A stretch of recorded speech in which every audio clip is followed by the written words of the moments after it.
Warning: our YouTube channel and its videos may contain scenes, language, and content that may not be appropriate for all audiences.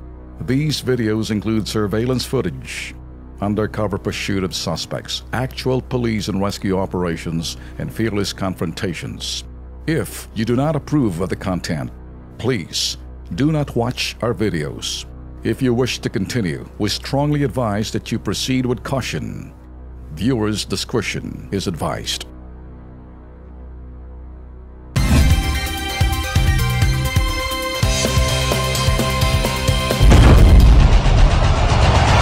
Luzon, Visayas, Mindanao, handa na ba kayo? KB, Kilos Pronto! KB, Kilos Pronto! Serbisyong totoo mga boss, ito ang sumbungan ng bayan. Ora mismo, aksyon agad at maaasahan. Sunod-sunod ang kilos sa pagbabalita. Nakatutok ang mata sa problema na nakikita. Lahat ng question ay may solusyon. Sa bawat hinaing katumbas ay aksyon. Kilos Pronto! Di ka na magtitiis at mabibigyan ka dito ng resulta mabilis. Dahil ang bitag, walang pinapalagpas. Sa tropang Ben Tulfo, wala kang ligtas. KB, Kilos Pronto! KB, Kilos Pronto! Ipaglalaban ng karapatan, problema'y matutugunan. Maraming katanungan dito ay masusolusyonan. Kilos Pronto! Kakampi ng masa, humanda ang lahat. Sa bawat abusado, ito na ang katapat. Napakatibay na programa na inyong hinahangad. Walang patumpi-tumpik at kumikilos agad-agad. Kilos Pronto! Ang ating sumbungan, madali lapitan at agarang kang matutulungan. Na kahit anong krimen, handa naming harapin. Basta hustisya'y makamit, lahat ay aming gagawin. KB, Kilos Pronto! KB, Kilos Pronto! KB, Kilos Pronto! Okay, magandang hapon po sa inyong lahat. Lunes ho ngayon, 19 ng Hunyo. At mukhang madilim sa labas, parang uulan na malakas. Umulan na, Tolvin. Umulan na ba? Nakikita na natin ngayon dyan. So, kung kayo ho'y nanunood ho sa amin, sa inyong mga bahay, depende ho kung kayo nasa Luzon, Visayas at Mindanao, o kahit sa Paman, binabati ho namin kayo magandang hapon. Kayong dalawa, kumusta? Ay, magandang hapon din, mga kapatid. Oy, ingat ha, yung mga, kung wala naman ho kayo pupuntahan, iwas-iwas muna. Pero kung importante, magdala ho ng mga panangga sa ulan. Yun, lalo siguro bota, Alex. Tama, pag medyo malakas na kasang ulan, baka bahayin ho ang Metro Manila na naman. Pero sabi ng Pag-asa, maaring sa hapon lang daw ito. Pero mas maigi nung handa ho tayo. Umaga pala, magdala na rin po kayo ng mga panangga sa ulan. Ayun. Okay, umpisa na ho tayo. Investigahan, serbisyo publiko, umpisa na! OFW sa Kuwait, saklob ng takot. Halimaw na amo, laging nakabuntot. Alamin sa Kilos Pronto. Pinay sa Saudi, suko na sa trabaho. Kulang na sa pagkain, 8 bahay pa ang nilalampaso. Alamin sa Kilos Pronto. At mamang tsuper na natikitan, labis ang pasasalamat. Bopol na traffic enforcer na sumita, na disiplina. Alamin sa Kilos Pronto. Sumbungan, imbestigahan at balitaan. Kilos Pronto, umpisa na! Okay, buwan naman ho tayo. Umpisa na gudanan natin ito. OFW sa bansang Kuwait nanganganib na raw sa kanyang manyak na amo. Takot at bumabalot. Takot na lang ho. Talagang matindi ho ang takot nito na bumabalot kay Annalyn Tagibalos.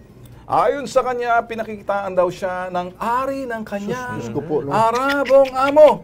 Hindi pa raw na kontento ang kanyang amo ay idinikit pa raw ang kanyang amo yung ari sa kanyang likod. Ay, dapat magdala siya ng kutsilyo. Para chap-chapin niya. Kinakailan dito ng taga. 4 na oras na lang daw ang kanyang, kung patulugin ng kanyang amo, hindi na rin daw siya pinakakain ng maayos. Diyos ko po. Para malaman, etong ang detalye ng kanyang sumbong ni Annalyn, pakinggan ho natin. Hindi ko na po kaya dito, sir, ang pinagagawa sa akin ng amo ko, sir. Sir, please naman, mamamatay pa ako dito, sir. Ang daming trabaho, sir. Ilang beses na po ako niyang hinalay, sir. Minsan nga po, sir, pag nasa kusina ako, yung ari niya po, inaano niya sa likod ko at pinapakita. Pag naglilinis pa ako ng CR, pinasok niya po ako doon. Napalaro po niya sa akin yung ari niya po, sir. Napakabastos Sobra itong yun. manyakol na ito na amo. Yung nga sinasabi ko, ayoko naman magkaroon ng sinasabing ito'y stigma sa mga kulokoy na mga hayuriburum. Oo. Mariosep. Sa linya natin si Edeline Hoyohoy, ang Documentation Officer ng Triple Human Manpower Agency Resources Corporation. Magandang hapon ho, Edeline. Hello sir, good afternoon po. Ma'am, ano ho tong sumbong sa atin dito ng ating kababayan na OFW? Talagang dinidikit na raw yung ari sa kanyang likod. Minamanyak pa siya, pinalalaro pa, ibang klase na, umiiyak ho sa amin. Siguro, kung napanood nyo ho, ano? Umiiyak ho mismo yung pobreng OFW at nagpadala ho ng aming sa amin ho video, si Annalyn ho to Ano ho magagawa nyo rito? Actually sir, as of now, nasa embassy na po si Miss Annalyn. Okay. Ay, very good. Okay, very Okay. good. Tapos sir, gusto po namin na sana din siyang makauwi na po. Kaya lang po sir, gusto niya po munang magstay doon para po mag-file ng case sa amo niya. Medyo matatagalan yun. Matatagalan. Pwede naman yata Yes dito. po, matatagal. Sinabihan na po namin siya na matatagalan siya. Pero sabi niya po, whatever, kahit gano'n daw po katagal, willing siya magstay sa embassy. Basta makasuhan lang po yung amo niya. Alam mo, parang kumukuha talaga siya ng hustisya rito sa ginawa tama. sa kanya. Oo, Sometimes, kuminsan kahit na gaano katagal para makamtan yung hustisya, Correct. ganito yung ginagawa ng mga, parang ikay pag inapi, gaano kalayo talagang maaabot ka para lang makasumbong. Exactly. Di ba? Yes po sir. So, okay, sa linya, diyan ka lang muna ha, sa linya natin ngayon si Josephine Tobia, Head ng Advocacy and Social Marketing Division ng OWA. Ma'am, Josephine. Yes. Ayun Good ang- afternoon sa inyo. Good afternoon. Advice, no? Happy Father's Day. Okay, Okay, thank belated. you. Thank you, ma'am. Ma'am, narinig niyo ho yung ano ni Annalyn na parang ang dating ho ayaw niya para umuwi. Sabi ng agency, nasa embassy na siya kasi gusto niya makuha ng hustisya. Pinagtatangkaan, pinahahawak ko minsan yung parang ari or dinidikit sa likuran niya. Bihira na ho siya pakainin. Kuminsan, 4 na oras na ng tulog. Ano ho magagawa natin ho rito? Oo, pero sinasabi niya na ayaw niyang umuwi muna. Hindi, parang kung maaari, gusto niya siguro makamtan yung hustisya. Yes. Kung kinakailan niya mag-stay para lang ito'y Mag-file ng case against the employer. Ano tingin niyo doon, ma'am? Oo, pwede naman siya mag-file ng case, mag-pursue ng case doon. Kailangan tulungan lang siya ng ating polo sa post na iyan, para ayos talaga na mapanalo niya yung kaso na yan. But definitely, ang Polo OWA naman, ang OWA ay handang i-repatriate siya kung gusto niya. Although pwede rin naman siya mag-complain dito, but it's different also kung ipapursue niya yung case doon. Nandun. Kailangan malakas talaga yung kanyang ebidensya, mapoprove niya yung mga ginawang panghahalay sa kanya ng amo niya para talagang mapanalo niya yan. At siguro pwede niyang hingan ng tulong ang Assistant to National para mabigyan siya ng abogado. Para May makukuha ba siya, Ma'am Josephine, na damages like that sa amo niyang Arabo? May makukuha siya mga danyos? Siguro kung mapapanalo talaga niya, dapat lang makakuha siya ng compensation for that. Pero kung anytime say medyo nainip na ho siya, pwede siyang umuwi anytime. Pwede siyang umuwi anytime. Ready naman yan na talagang mairepat siya. Pero kinikilala natin yung kanyang kagustuhan na i-pursue yung kaso niya doon. Pwede naman, basta may abogado lang siya na makakatulong sa kanya, na ituloy yung kanyang kaso. Ayun. Pero pwede rin naman, Ma'am Josephine, umuwi na mo siya dito, pero dito siya magpa-file. Pwede ba ho yun? Mas madali ba yung prosesong ganun? If she will file a case against the employer, medyo mahirap yon. She can only file a case against the agency, the PRA here, at saka yung FRA regarding money claims. Kailan ba siya pumunta ng Saudi? May 12. May 12, 2016. 2012. Last year, ma'am. 2016. Last year. Oo. Kasi last year lang ba? Kuwait mo na. Kuwait to. Kuwait. Sa Kuwait. Okay, kung last year lang siya, wala pa siyang 1 year. Sobra na, ma'am. June na po tayo ngayon. Yes. Sayang at sana makakakuha siya ng compensation niya dun sa kanyang insurance. Ayun. Dahil sa nangyari sa kanya. We will see. We'll look into it pagdating niya dito. Kailangan mag-file siya ng dito. kaso laban sa kanyang mga agency dahil, I think kinomplain niya na ito earlier. Pero ma'am, ang agency naman is very cooperative. At sinabi nga, nasa embassy na, pero ayaw pa ng complainant umuwi. Cooperative naman po yung agency. How is this? Yung PRA dito? Kung gano'n, edi nasa sa worker yan. Yun. Kung gusto pa rin niya ituloy yung kaso doon. Andiyan pa ba? Dapat lang i-counsel siya. I will talk to the welfare officer sa Jeddah. Yung agency nandiyan pa? Nandiyan pa yung agency. Si Edeline, nandiyan pa ba? Pa po, sir. Edeline, narinig mo, Edeline? Yes po, sir. Alright. Talagang ayaw ba talaga munang umuwi nito? Gusto makamtan yung Yes po, hustisya? sir. Actually, kinausap po siya nung FRA namin. Tinanong po siya, pwede naman na po siya pauwiin. Kaya lang po sabi niya, okay lang daw po sa kanya kahit magtagal siya doon. Basta makapag-file siya ng case sa amo niya. Okay. Ma'am Josephine, narinig nyo? We will advise yung ating welfare officer doon para ma-counsel Alright, siya. sige. Malaman natin kung anong Alright, final decision ng worker. In short, talagang nasa desisyon na ng ating OFW yan, ma'am. Yes. Alright. Maraming salamat po, ma'am. Edeline, maraming salamat Thank din. you, ha? sir. Okay, Thank you po. okay. Okay, dito tayo mga ka-KP. Sa Kilos Pronto update po tayo. Alam niyo ho ninyo itong jeepney driver na tinikitan kahit nasa tamang lugar. Pero mabuti na ho itong tsuper eh. Problema niya ay tuluyan pong nabigyan po ng aksyon. Kung paano nagkaroon ng agarang solusyon ng kanyang pong problema, panoorin po natin. Okay.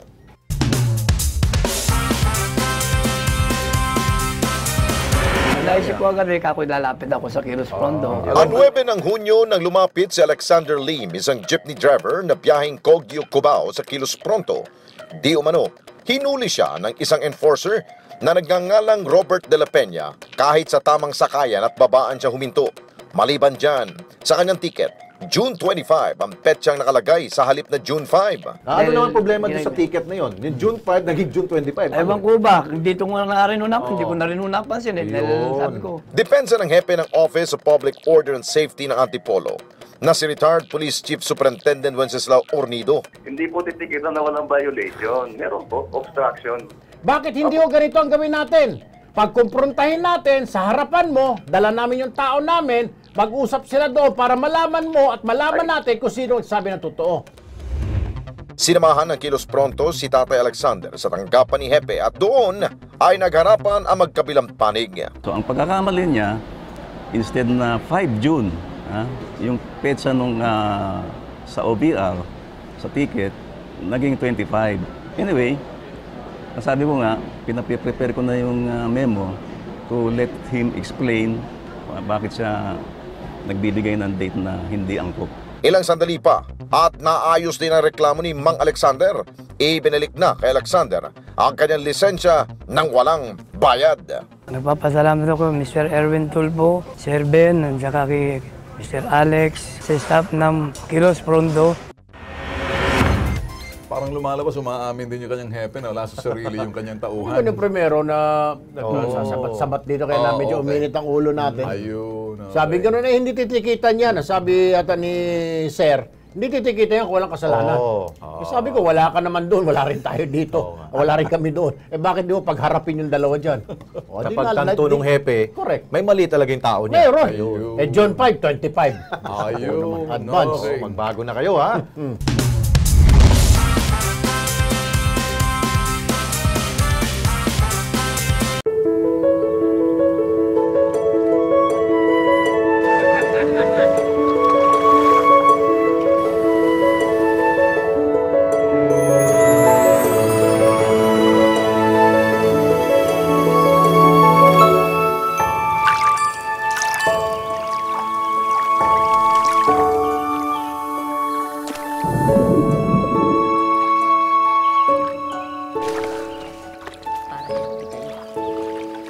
The fish are eating. So should you, anak.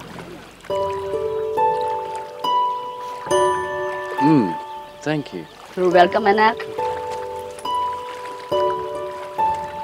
What does anak mean? It means my child.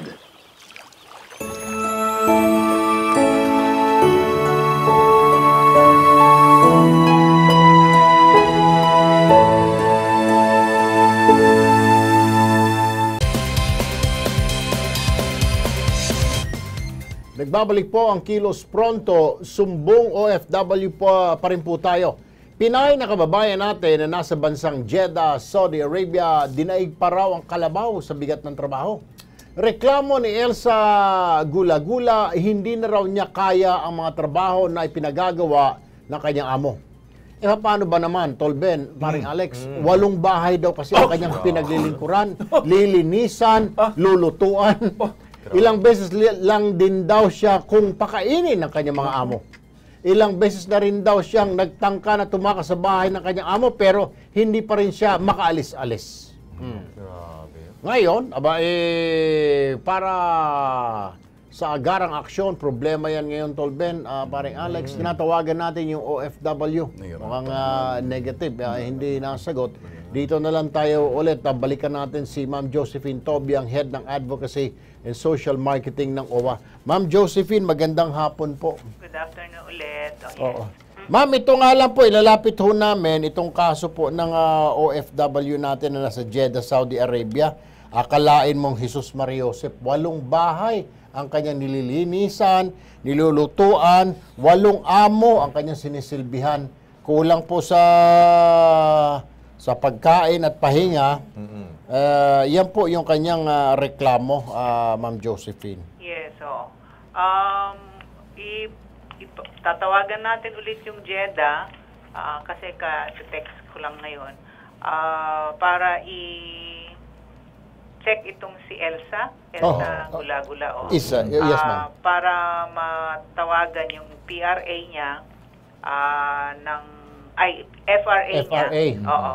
At the same time, yung PRA niya dito, mabigyan rin ng informasyon tungkol dito at masabi na i-check itong kalagayan ng worker para ma-rescue na siya kung kinakailangan. Hindi ba sumasagot yung natin? Sinubukan ho namin na Ma'am Josephine tawagan itong PRA niya dito. Mukhang hindi po sumasagot. Pero ito po yung kanyang hiling na kung maaari makaalis na ho siya doon dahil hindi niya na ho talaga kaya. Antakin niyo 8 bahay, Jesus Mariosep. Yes. Pwede natin yan ipatawag yung PRA dito.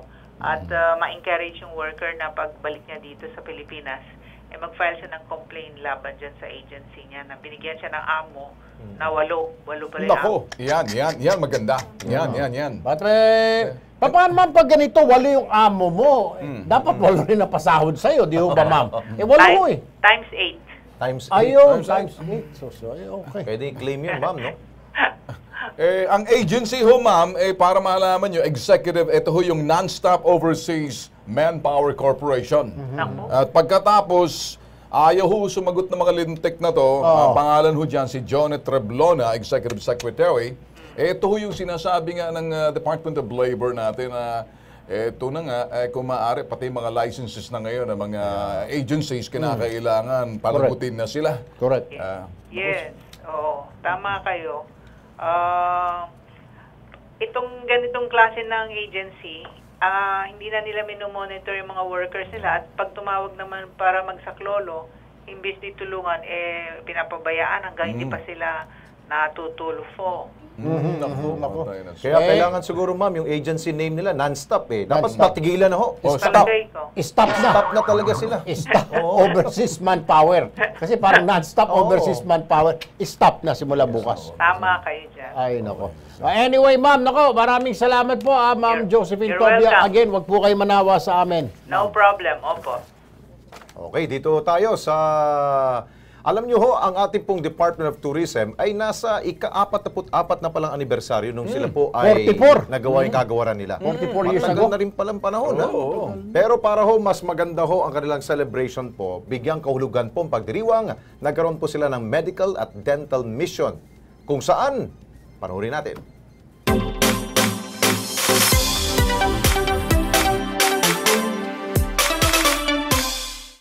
Taong 1973 nang formal na simulan ng gobyerno ng Pilipinas ang pagpapaunlad ng turismo sa bansa. Sa pamamagitan ng pagbuo sa sangay na tututok sa pagpapakilala sa angkin nitong ganda at mayamang kultura sa buong mundo. Ito ang Department of Tourism o DOT. Fast forward to its 44th year, Hindi lamang mga natatanging tourist destination ang tinaaangat ng DOT, kundi maging ang mga lokal na bahagi ng masaganang turismo sa iba't ibang panig ng bansa. At yan ang lifetime mission ng DOT na muling isinagawa kasabay ng kanilang anniversary nitong nakarang linggo. Nagtungo ang halos 500 nitong kawani sa Sitio Abot, Barangay Kawag sa Subic, Zambales, para mag-abot ng tulong sa isang Aita community. To us, this is quite meaningful because it's the 44th Charter Day of the Department of Tourism. Kaya we thought of providing Corporate Social Responsibility Program or CSR to our brothers in the highlands of Subic Town.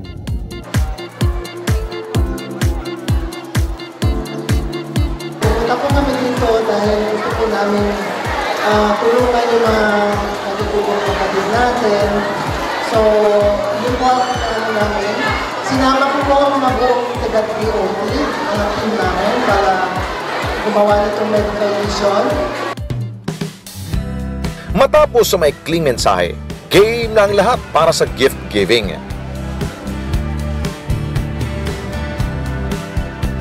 At para mas kompleto ang serbisyong hatid para sa mga kapatid nating Aita, present din ang ilang kawani ng Department of Health na nagsagawa ng dental at medical mission. May libreng gamot, check-up at dental services. At kahit nag-iyakan ang marami dahil sa sakit habang binubunutan ng ngipin, all smiles pa rin ang lahat. Hindi naman nabigo ang mga bata at nakatatandang nagtiyagang pumila at nagparehistro dahil sa serbisyong handog sa kanilang pamayanan na may kalayuan sa sentro ng Zambales. Nakapagbigay tayo ng biyaya, school supplies to more than 1,000 families. Kasama na dito yung kanilang mga kaanakan, ito yung mga indigenous kids natin. Relaxation ba kamo? May free massage service din para sa mommies and daddies. Libreng gupit naman para sa mga bata, just in time sa pagbubukas ng school year. Maraming salamat sa inyo, kahit malayong baryo namin na puntahan nyo. Salamat na lang po. Nagpapasalamat po kami ng malaki dahil sa dinami-dami po ng lugar dito sa aming bayan, yung sityo po namin napili sa mga biyaya po na ito. Maraming salamat po. Tunay nga ang kasiyahan ay hindi masusukat sa liit o laki ng biyayang tinatanggap. Dala numang tulong at pagdamay na iniaabot ng bukal sa loob ay mas tinatangi at nagbibigay ngiti sa mga kababayan nating nangangailangan.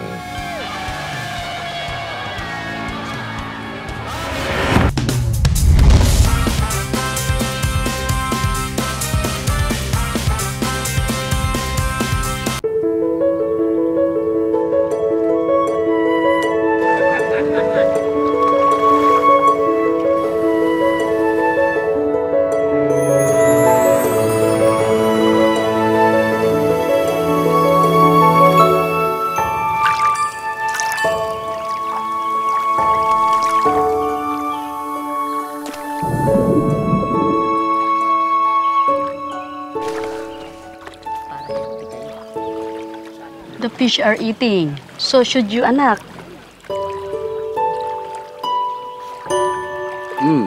Thank you. You're welcome, anak. What does anak mean? It means my child.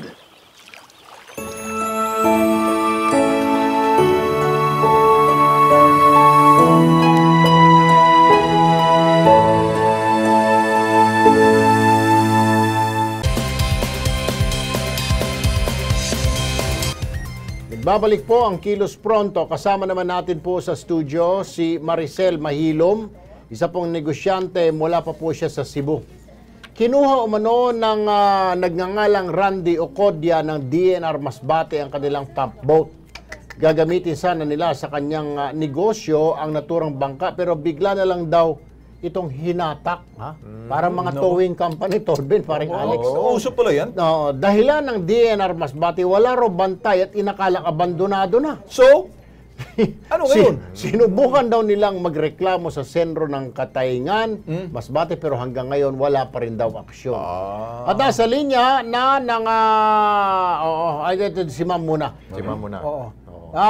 Ma'am, good afternoon. Ma'am. Kayo. Magandang hapon po. Maricel. Kailan kinuha yung iyong pump boat? July 27, 2016. Magwa 1 year na. Oo. Anong sabi ng DNR sa inyo? Sabi po nila, sir, huwag mo na lang kunin yung bangka mo, baka makulong ka pa. Bakit? Sino nagsabi sa'yo? Sino sabi yan? Yung DNR po na, kasi andun po kami dun sa, sa Masbate City.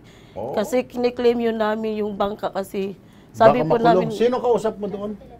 Yung andun po sa DNR. Yung si, si Sir Bini Gases po yata yun.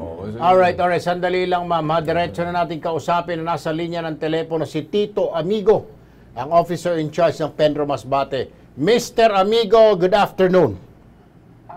Good afternoon, sir. Good afternoon po. Mr. Amigo? Ano po ang may paglilingkod po? Okay. Yan, sige. Alright. Naka-speaker po. Oo, naka-speaker na to. Mr. Amigo, ang tanong ko, alam mo ba itong kaso ng pump boat ni Ma'am Maricel Mahilom? Yes, sir. Yung po kasi, nag-conduct po ng tinatawag na combined team ang personnel po ng Senro Mogo dito sa Masbate at saka yung pong sa mga NBI at conduct po sila ng apprehensions dito po sa Anong kaso?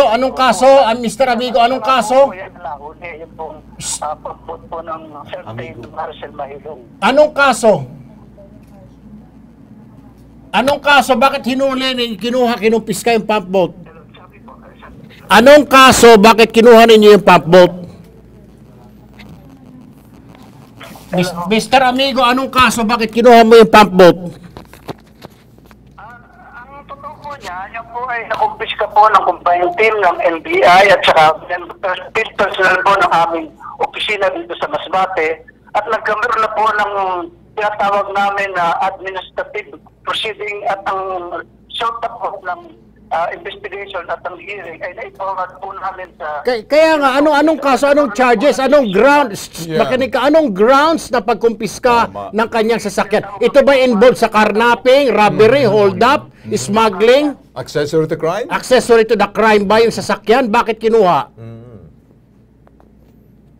Amigo, kaya nga, sagutin mo, narinig mo ba ako? Mr. Amigo? Hello. Hello din. Ano nga ang kaso, bakit kinuha ninyo sa sasakyan niya yung pump boat?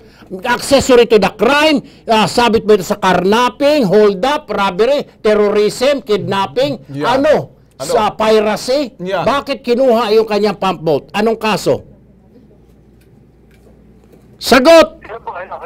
Hello ka ng hello. Sagot, naririnig mo ba ako?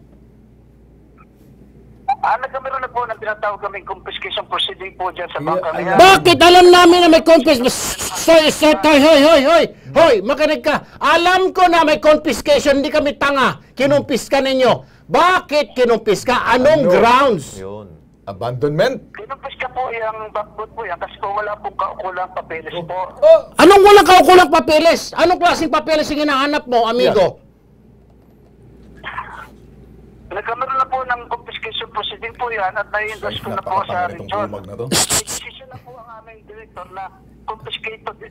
Sinong direktor? Sinong hinayupak na direktor mo? Anong pangalan ng hinayupak na direktor mo? Para makausap ko. Anong pangalan ni direktor mo?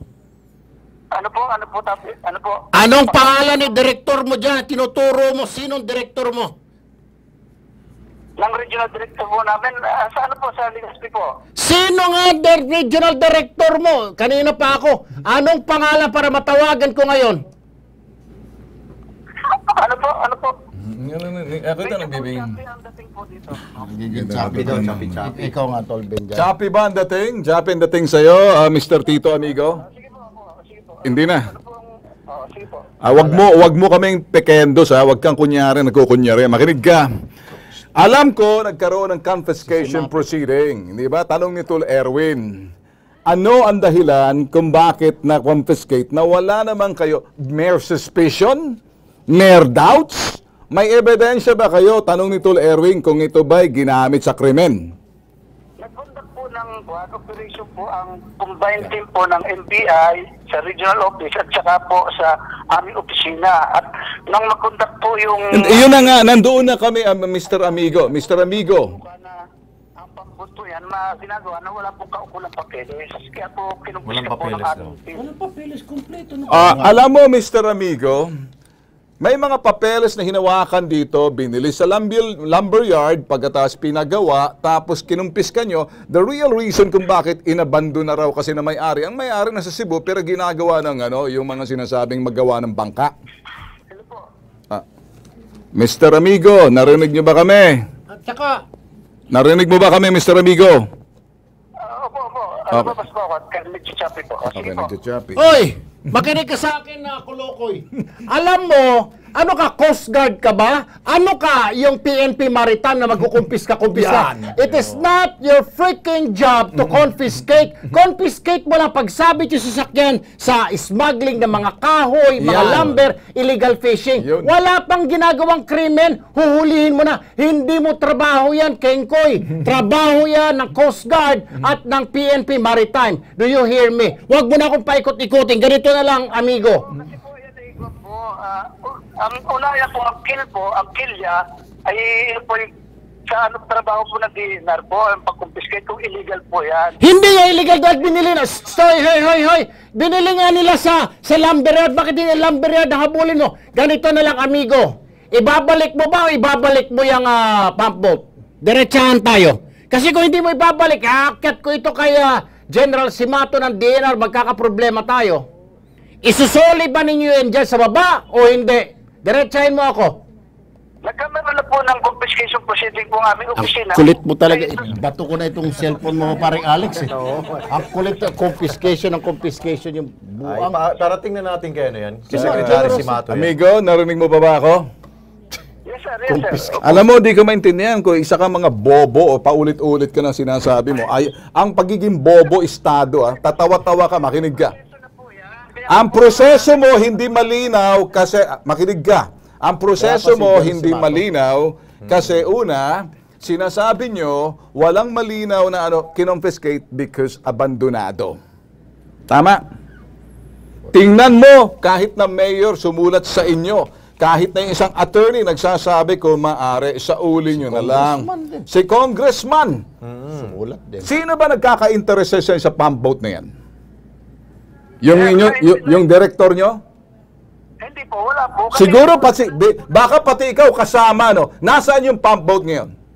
Nandun po sa custody po ng PNP sa PUB Corpus. Alright, sige.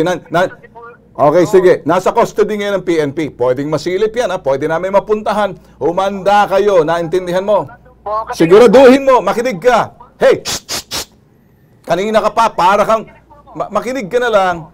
Una, kinain niya show cause na meron kayong pinanghahawakan na illegal yan, illegal logging ba yan, illegal yung material. Pangalawa, kahit na lokal na pamahalaan, na ayan niya, pinasok na si Congressman, lahat niya nakiusap kasi wala namang dahilan. At hindi niya ma-specify yung reason. Sa akin lang, nagka-interest kayo dyan sa bangka kasi siguro gusto niyo i-livelihood. Hindi po sir. Kasi tumaan nga po sa proseso. Paulit-ulit ka na. Ganito na lang Kumuha ka ng sapatos mo, palo mo sa ulo mo, wala kang kwentang kausang putok sa buho ka Maayos ka nga. Sige na, tama na. Shut up! Walang kwentang kausap to. Siguro tuloy mo na lang doon sa paulit-ulit. Kay DNR... Tigil. Secretary Simato. Ito ay kulokoy na ito, pinagpipilitan na wala raw papel. Hindi naman niya trabaho yun, Tol Ben. Kompletong papeles Sinasabi niya na yung kahoy daw, hindi dapat itong hinahabol niya, kundi yung... yung naggawa ng bangka. Correct. Alam mo, ito, Tama ka, Tolben. Ang hinala ko, gustong gamitin livelihood ba sila muna o pang excursion ng pamilya nila o ng at magamit ng DNR, Penro, Masbate, lalagyan nila ng DNR. Yun. Bantay dagat. Bantay dagat, yung mga buang. Hindi na lang kayo gumawa ng sarili. Coast Guard yun, bantay dagat at saka yung sinasabi nating yung maritime. Ang trabaho ng DNR, yung mga troso, yung mga uling, mga mining. Ito, talagang pinagka-interesan to. Oo, mayroong pintura Sige, na. di bale, susunod na lang. Diretso tayo dito sa main office. Sa main office. Sasamahan ka namin kay Secretary Simato ng Department of Environment. Diyan lang ho yan. Malapit lang yan. Diretso na tayo doon. Huwag na tayo makipag-usap doon sa mga baliw, mga buwa, mga tanga. Posibleng hindi nakarating sa punong tanggapan ng DNR. Ano na yan sa termino ni President Digong, niloloko tayo ng mga kumag na to. Tagal na, 1 year na. July. Okay, dito tayo paring Ben at paring Erwin. Isang nangangambang kababayan po natin ang lumapit po sa Kilos Pronto para humingi ng ayuda. Ang kanyang pong buhay daw kasi po ay nasa bingit ng panganib. Anong kanyang hiling sa Kilos Pronto? Ito po panurin po natin.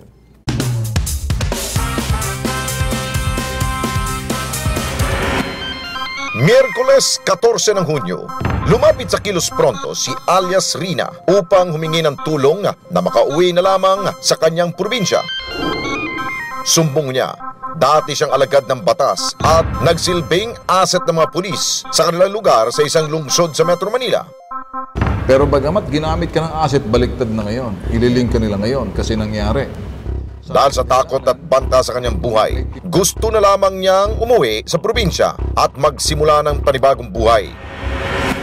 Kaya naman, Kilos Pronto kaming nakipag-ugnayan sa Victory Liner Corporation sa lungsod ng Quezon para matulungan mapauwi si Rina sa kanilang probinsya. Matapos lamang ang ilang minutong pagpoproseso, agad binigyan siya ng tiket pauwi ng kanilang probinsya para makapiling ang kanyang pamilya. Ma'am, thank you very much, ma'am. Maraming salamat po sa kagandang loob ng Victory Liner sa Kilos Prontong aksyon. Maraming salamat kay Sir Ben Tulfo sa Kilos Pronto at saka sa Victory Liner. Sana po marami pa kayong matutulungan na katulad ko na makakauwi sa probinsya. Maraming salamat talaga. Hindi ko talaga ito makakalimutan.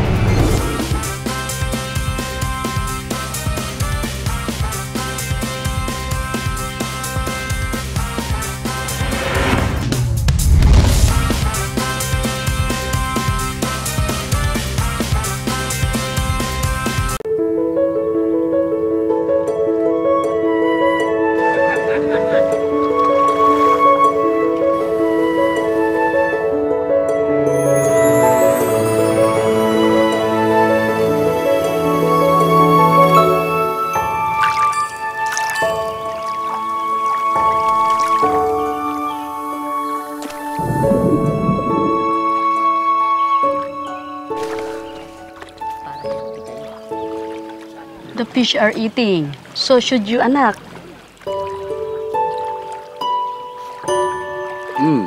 Thank you. You're welcome, anak. What does anak mean? It means my child.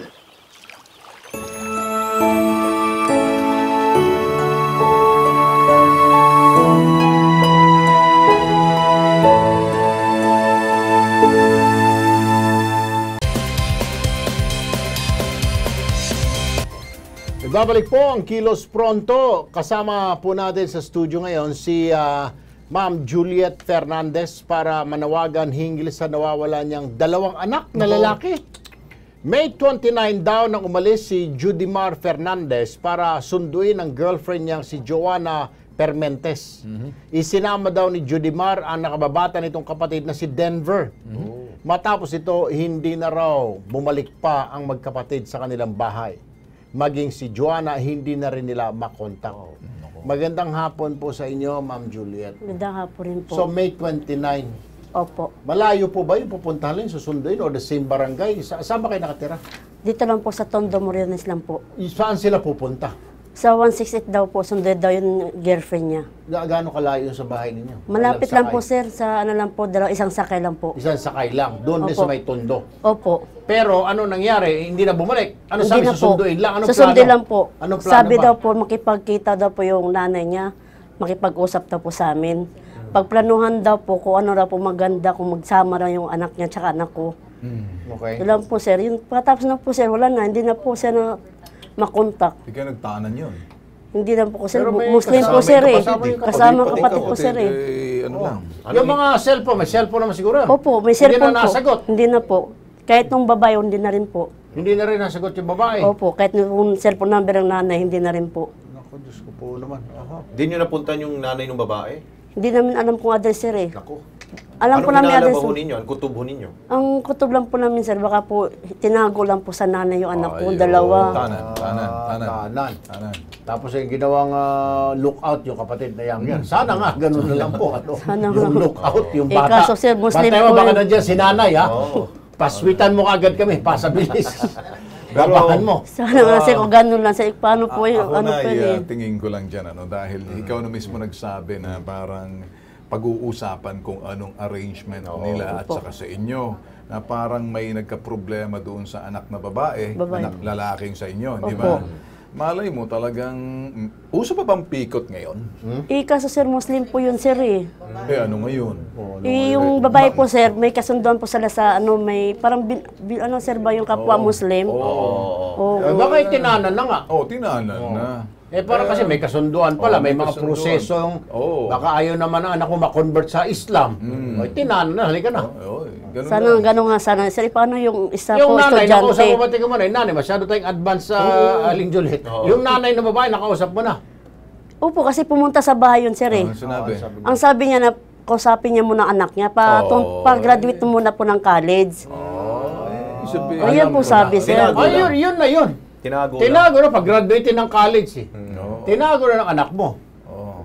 Paano yung isa na nadali po? Ano pangalan, Ano pangalan ng anak mo? Manawagan ka. Jodimar po. Panawagan ka na lang, baka nanonood yung Jodimar. Kung sino man. Kung sino man po nakilala kay Joanna Permentes, sana po Yan. pauwi niyo na po yung dalawa kong anak.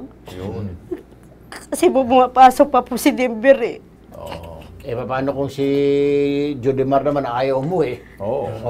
Di sana man lang po tumawag. Yes. Oy, Jodimar, makinig ka. Makinig ka sa nanay mo. Kailangan na ng nanay mo. Umuwi ka na. Jodimar, kung gusto mo magtanan, sige, larga. Iuwi mo yung bata mong kapatid. Hindi sinasama mo. Gawin yung pang lookout. Baka ginagawa mo pang boy o atchoy. Tagabili ng pagkain mo, ha? At ng girlfriend mo. O pauwiin mo yung kapatid mo. Ilang taon na ba itong Jodimar na ito? 19 po. 17 po. Sus Mariosep ka bata, kawawa no. Si Jodimar, hindi na nag-aaral. Hindi na po. Pero ako sa iyo, huwag ka mag-alala, Nay. Alam mo, Diyan lang yan. Kung akong tatanungin mo, alam mo, medyo sa nakikita ko, baka sila ipabanjing-banjing muna. Right. Alam mo naman kasi, Baka, siyempre... May trabaho ba si anak mo? Wala po, sir. Ito lang, panawagan lang daw kung sino man nakakilala o baka medyo nakikita mo si Jodimar at saka yung kanyang kapatid dyan. Turo na lang, sabihin, umuwi na lang or tumawag na lang. Sige na, okay, huwag ka nang umiyak. Tumawag na rin po sa Kilos Pronto. Parang Kilos Pronto na lang magbabalita kay nanay. Sana po. Salamat po. Pala yung nanay pala na babae, ayaw eh. Ang ginawa ni lalaki, ni Jodimar, tinakas. Yan, tinakas. Sabi ni Jodimar, ayaw mo sa santong usapan, santong paspasan. Ibang usapan na yan. Ayun na yun. Dahil puro mga paspasan na yan, ito'y malapit ng oras natin. Paspasan na rin ang higit extra sa natin. sumbungan at paspasan na investigahan at isyong kinakailangan paspasan solusyonan. Ang serbisyo publiko dapat paspasan kilos pronto.